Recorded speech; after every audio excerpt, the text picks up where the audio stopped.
Join me in the book of Hebrews chapter 11 as we've been talking about the life of Abraham for the last 3 weeks. We started with Sarah on Mother's Day. We followed with Abraham last week. And I call this the life of Abraham part 2 because there's so much about his life that builds our faith and strengthens our faith and lets us know about our faith. And I want you to grasp this morning who Father Abraham really is. And I hope we'll understand the hope that he gives us and the faith that he has taught us. But let's begin by reading our text. Now remember, we've already we've talked about Abraham, we've read about him, and we come to verse 13. We've already been through verses 8 through 12, and we've read them, and we understand that he talked about Father Abraham, we talked about Sarah, and so we pick up with verse 13. These all died in faith, not having received the things promised, but having seen them and greeted them from afar, and having acknowledged that they were strangers and exiles on earth. For people who speak thus make it clear that they are seeking a homeland. If they'd been thinking of that land from which they had gone out, they would have had opportunity to return. But as it is, they desired a better country, that is, a heavenly one. Therefore, God is not ashamed to be called their God, for he has prepared them a city. And there's a new paragraph, and we'll go halfway through the second paragraph, Greek paragraph. By faith, Abraham, when he was tested, offered up Isaac. And he who had received the promise was not in the act of offering up his only son, of whom he said, "Though Isaac shall my offspring be named." He considered that God was able to even raise him from the dead, from which, figuratively speaking, he did receive him back. When I read this passage, I'm reminded of the fact that Abraham is a figure we all look to. But what we really understand about the faith of Abraham is that Abraham, while we see him in this picture, we see a great deal of information that the Lord had given to Abraham. He had allowed him to travel. Remember, he told him, "You leave the land of Ur and you go wherever I lead you." And they make this journey, and then we understand how many people went with them. There was Lot and all his crowd. And as you read the book of Genesis, it is a unique and unusual thing to think about all that God did in the life of Abraham. I was driving back Monday night from Missouri, and I just put on the reading of Genesis 12. And I let it roll through the life of Abraham. And as I was being read all the story, I was amazed at this man, at how God would visit him, and how even in the low moments he was able to experience what God had for him. Here's the problem. You and I talk about faith, but we don't practice it. We want to sound spiritual about our faith, but we almost see faith as a hope so, not a know so. I hope, people will say. I'll try, right? Instead of the unfolding fact of saying, I'll be obedient, God. I will go where you want me to go. So, there are 3 truths I want you to understand this morning. The first truth is the pursuit of faith found in verse 13. Now you have to understand, when you read verse 13, it's in the middle of the paragraph. He's talked about Abraham, he's talked about Sarah, and then he says, these all died in faith, not having received the things promised, but having seen them and greeted them from afar, and having acknowledged that they were what? Strangers and exiles on the earth. See, faith acknowledges we're strangers here, just passing through toward a better country. Now, you and I don't have that concept oftentimes. We often talk about my home, my hometown, my home state, my home country, my home. Home is important to us. We emphasize home a lot. But the fact of the matter is, as a believer, as Andy read to us, we're simply citizens of another country, and we're simply passing through. Now, when you read verse 13 to verse 16, along with verse 20, you'll notice the emphasis. We are looking for a better home. We're looking for another country. The pursuit is where God dwells. And our lives are not to look where we have a better home, where we'll have a mansion, where we'll have more food, where we'll have a better life, whether we'll feel better. All those things, the pursuit is to go where God dwells. Here's the truth I want you to understand. Faith reorients your identity. You are no longer identified by where you came from, but where you're going. You're reoriented. The direction you were headed is no longer that direction. I'm no longer from somewhere, but I am headed to somewhere. And verse 13 says, these all died in faith. Abraham, Sarah, Isaac, Jacob. They all died where? In faith. It's one thing to say, I died believing, hoping, thinking, but I died in faith. Now, not only them, but think about who else was with them. There was all kinds of servants and other people who had followed them. They saw from afar, from a distance. Faith perceived the promise that they would get there and that one day they would experience this land, but they never got there. Notice the promises are plural. The covenant had many promises to it. God wanted us to understand how important that was. But notice even Jesus talked about it. In John 8:56, he said, your father Abraham rejoiced that he would see my day. He saw it and was glad. Abraham looked for the day of Jesus. Abraham looked for the day when God would send the promised seed. God had told Abraham, here is the opportunity. Here's what's going to happen. Go look for that place. And Jesus said he even saw my day from afar off, from a distance. Having seen the things promised, did they see every promise fulfilled? Not at that point. But by faith they did. You see, you and I think, well, if this didn't happen, this doesn't happen, this doesn't happen, this doesn't happen, then no, we got to trust God by faith and see from afar off. And they greeted from afar off. They couldn't embrace it, but they embraced what they could embrace, and they understood. And the word embrace there is they accepted it like a close family. They embraced it like a friend. I grew up in a small town in eastern Kentucky. And there were many different sides of my family tree called the Yorks. There was the Torchlight Yorks. They were, well, they were just hillbillies. And they lived that way. My father-in-law grew up near them. When our wedding announcement went out that Phyllis was marrying into the Yorks, her brothers all called and said, don't let her marry into that group. They're crazy.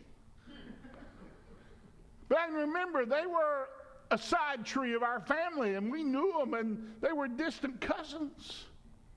I remember one day I walked down the street, and over another family issue, there had been another family that didn't like our family, and as I walked down the street, one of the other family met with a guy from the opposite family didn't like our family, said something pretty bad about me, I guess. I don't even know what he said.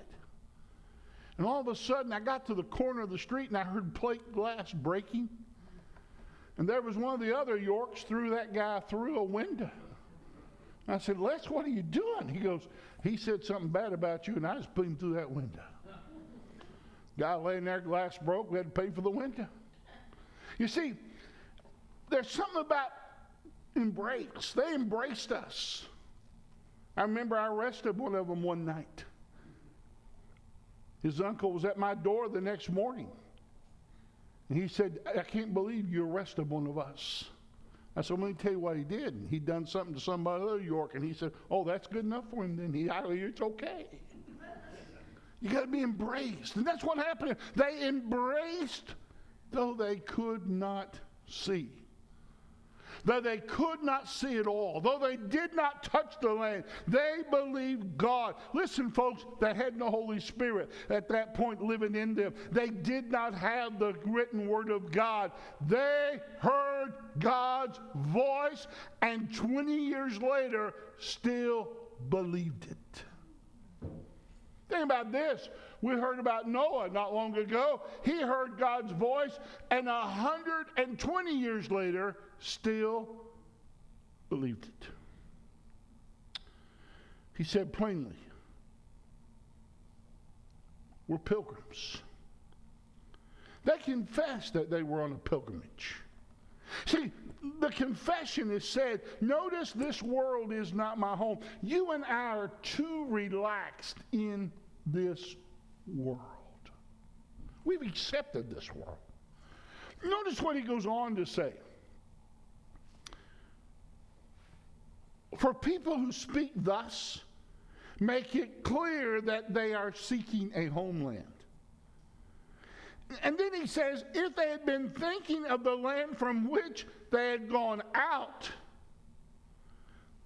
they would have had an opportunity to return. They talk about a homeland, but they're not talking about the land they left. They're talking about the land that they're going to.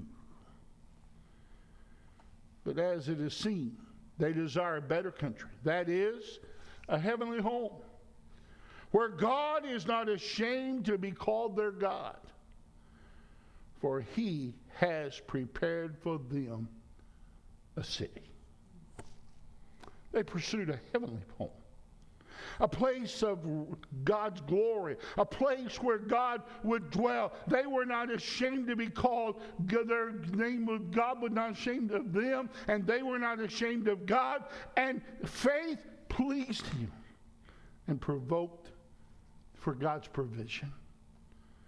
Listen, you cannot pursue heaven. Catch this truth. You cannot pursue heaven and be at home in the world at the same time. You can't say, hey, I want to go to heaven, but oh, do I love this world. The two don't match.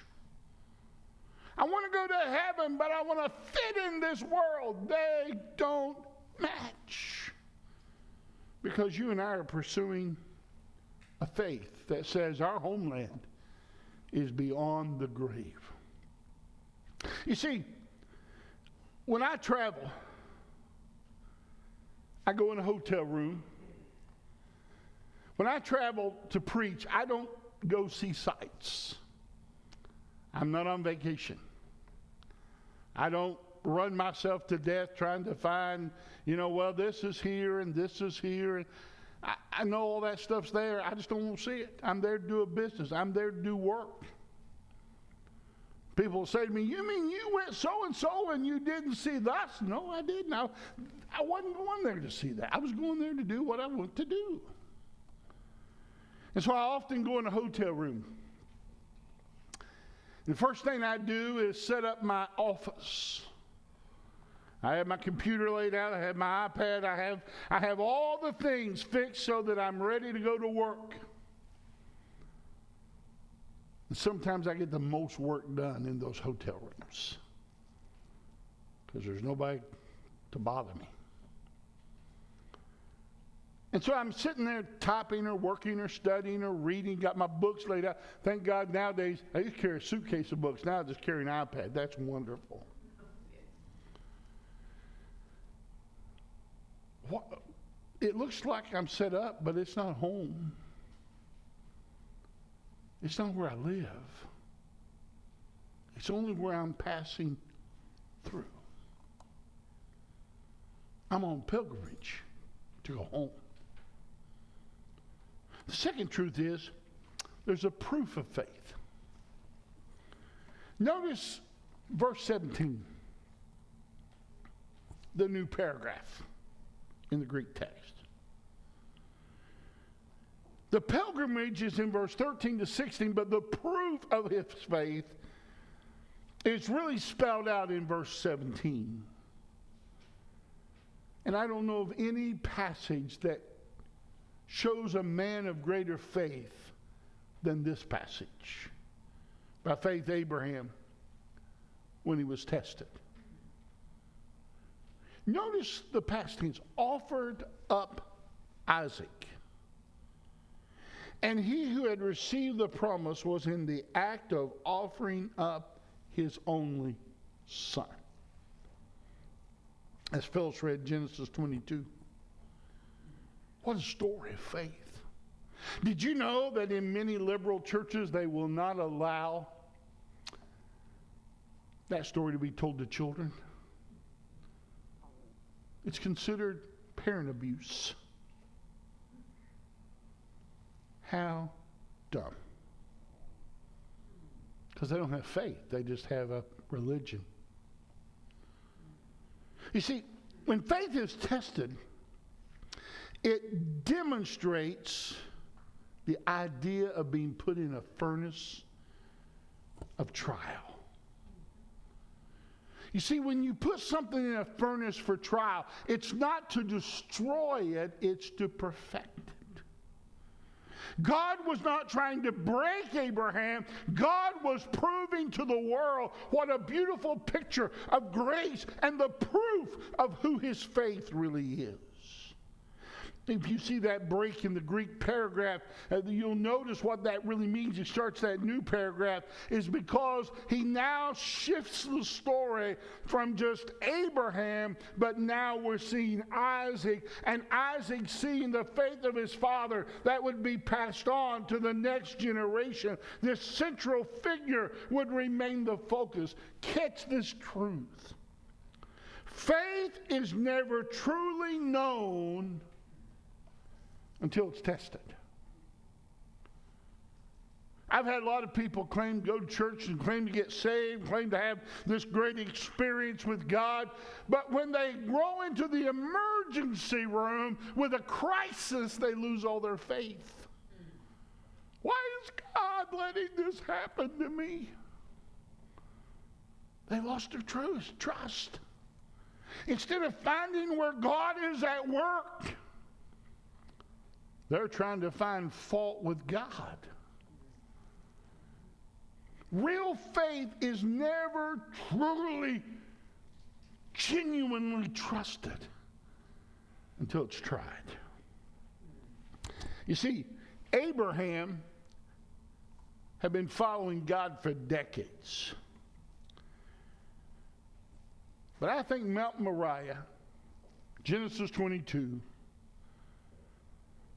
is the moment that proved his faith. I mean, God tells him, go offer Isaac.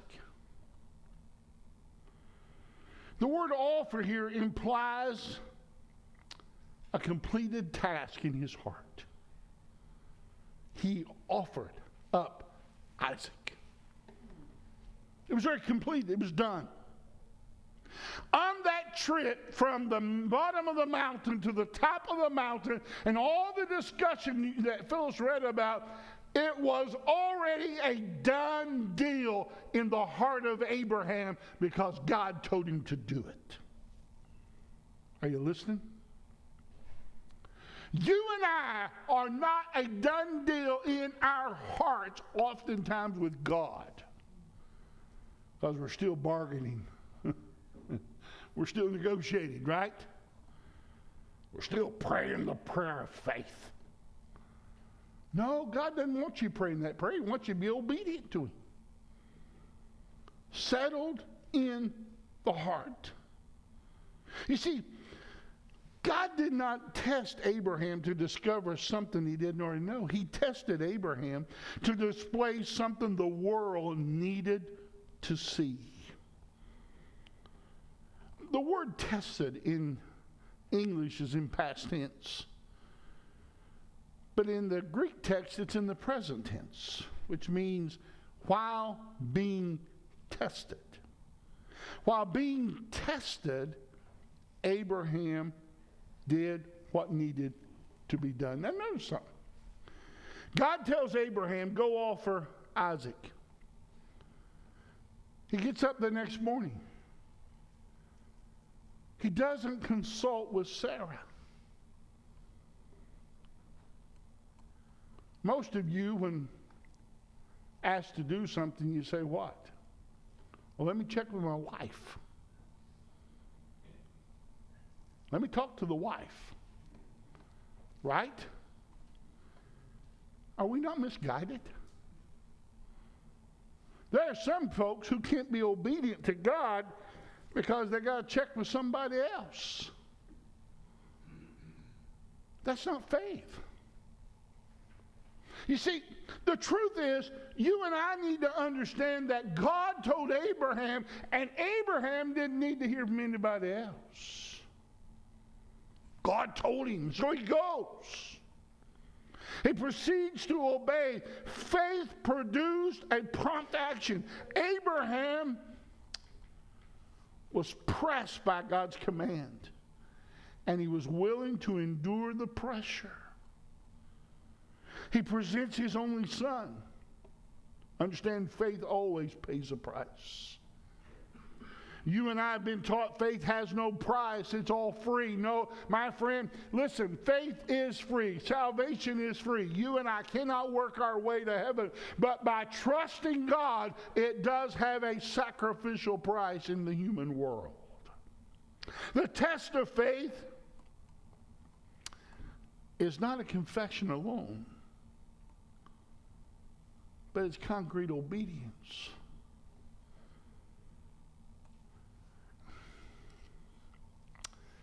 We sing a lot of songs. I believe, I believe, I believe, I believe, I believe, I believe, I believe. We need to add, I obey, I obey, I obey, I obey, I obeyed. Because believing is just a wishful hope until obedience has been carried out. Notice the second time the word offering is used here. First time was in that past tense. It was already settled in his heart. But the second time shows you the struggle. On the way up, Isaac said, Dad, we got everything, but we forgot the sacrifice. And he said, Son, God will provide himself a sacrifice. And they get there, and can you imagine his child, his son, the one to whom God said, would all the seed be born that would bring about the Messiah, that Jesus said Abraham saw from afar off. Tie all that in your mind together for a moment. It's tied down. The knife is drawn to take Isaac's life. And the angel of the Lord says, don't do that, Abraham. Can you imagine the struggle tying his child down? Can you imagine the struggle pulling that knife back? Notice verse 18. Of whom it was said, though Isaac shall your offspring be named. Abraham had to be struggling in his mind. God, I don't quite get it, but you gave him to me. Whatever you said, God. When you and I get tested, we argue, we fuss, we doubt, we walk away, we throw the knife down and say, I won't do that. God wouldn't want me to do that. You don't know what God wants you to do until you're willing to try. You see, this principle, the trial does not threaten your faith. It reveals it. God is not interested in trying to threaten your faith. He just wants to show you where you really are. You know, a bridge engineer doesn't look at the blueprint that's been drawn and say, okay, I'll certify the bridge. Sometimes I think they may do that, but they're not supposed to. A bridge engineer will not certify the bridge until when? Till it's been tested with all the weights to make sure the bridge stands firm. God does not certify your faith because you say it. He certifies your faith when you obey it. And please hear me, it's not a work salvation at all. It's just simply genuine faith leads to genuine obedience. So there's the pilgrimage of faith, or as we looked at it today, there is this pursuit of faith. But second of all, there is this proof of faith when you're willing to be obedient though you don't understand. And then thirdly, there is this persistence of faith. I want you to see verse 19. We'll move to another character after this. Abraham is struggling in his heart, but in his heart he's already offered his son. He considered that God was able to raise him from the dead. Drawing that knife back, he said, if I kill him, God is able to raise him from the dead, from which, figuratively speaking, he did receive him back. See, faith holds on through the hardest moments. Why? Because it knows who God is. When you're walking through the hardest moments of your life, you don't look at the circumstances. You hold on. Why? Because you know God is faithful. Because you know God is holy. Because you know God is love. Because you know God is righteous. Because you know who God is. Weak theology leads to weak faith. Shallow belief system are birthed from shallow theology. Strong theology leads us to deep faith to trust God through the hardest times. What an imagery here. A loving father. A submissive son. And a substitute sacrifice. This would become the picture of God giving his only begotten son on the cross and letting his son, Jesus, would die on that cross and Jesus would raise from the dead. All so that you and I can look for a city which hath foundation, whose designer and builder is God. What faith! Notice this truth. Abraham's obedience was not reckless, but it was reasoned. Verse 19 tells us he considered him dead. But God could raise him from the dead. His faith was not absent of thought. It was thought that God would arrive at the conclusion that God wanted to arrive at. Faith persists because it has settled the question who God is and his character. If your faith is only in the circumstances you're living in, pal, you're on a roller coaster of destruction. But your faith and my faith must be built around who God is, and that even though the circumstances seem impossible, what is possible with man is still possible with God. Abraham pondered how God would raise him from the dead. But faith said God can do all things. He perceived Isaac in a figurative restored. In figurative language, he says, of that resurrected Christ. You see, he proclaimed God faithful through the ordeal. You and I have victory even when we're in the valley because of who God is. You ever think about this principle, this truth? Faith is not a leap in the dark. No. It is a step toward God who conquers death. I'm not jumping into the abyss. I'm stepping on the faith of God who has all power. Every once in a while, a surgeon will tell somebody, I got to cut you open.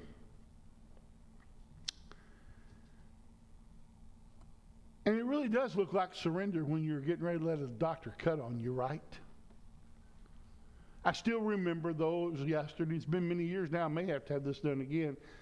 My eyelids outgrew my eyeballs at one point. And I had a hard time seeing. And I went through all this procedure to learn what it was going to look like when they cut my eyelids back. And it wasn't peaceful, and it wasn't pleasant. And I can still remember them rolling me down the aisle, rolling down the hallway to take me to surgery. And as we hit those doors, fear, emotion, I wanted to raise my hands and go, stop! But I knew Phyllis was behind me, and she'd say, go anyway. No sense in humiliating myself. It takes a lot of faith to lay there and let him cut you open. But what's it do? It becomes the persistence. You got to go through that, through the healing, to get where you are. So what we learned today? Well, here's our main principle. Genuine faith pursues a heavenly country, proves itself under trial, and persists through the darkest moments, anchored in God who can raise the dead. Aren't you glad for that? Genuine faith pursues a heavenly country, proves itself under trial, and persists through the darkest moments, anchored in God who raises from the dead. Now, these are not three separate ideas: pursue, proof, and persistence. No. They're one unfolding truth, picture of the soul, of how we truly believe and how we truly walk with God. You see, you and I believe it's not true until we see it. And that's not facts. Abraham, Sarah, Isaac, Jacob, they saw from afar off, and they knew it was true, even though they hadn't been able to touch it yet. Listen to me very carefully. If I mail you a letter, I seal that envelope and I put it in the U.S. mail, and it comes to your house. Catch this. It was true when I wrote it before you ever saw it. Are you with me? Our faith is true before we ever touch it. see it. And today, our faith is not in this world, not in the structure of this world. I'm very concerned that we as believers have bled into, my faith gets me a miracle every day. My faith gets me this. No, listen to me. Hear me carefully. God can do whatever he wants to, and God can do miracles anytime he wants to. But what God wrote down in the letter was this: this world is not my home. I'm simply passing through. Doesn't matter if I live to be 100 years old. I'm simply passing through. And one day, I'm going to a land where there's no more sorrow, no more sickness, no more pain. I'm going to a land where I've been looking forward to since I was a little boy. But until I get there, I want my faith to grow. I want my faith to be strong. I want my faith to act out in obedience to whatever the Isaac situations in my life are. And then one day, I'll draw my final breath, or the Lord will come back. One of those two things is going to happen. And at that very moment, that very time, and that very place, I'll say goodbye to this world. And for the first time in my life, I'll really be at home. What a day. What a glorious day that'll be.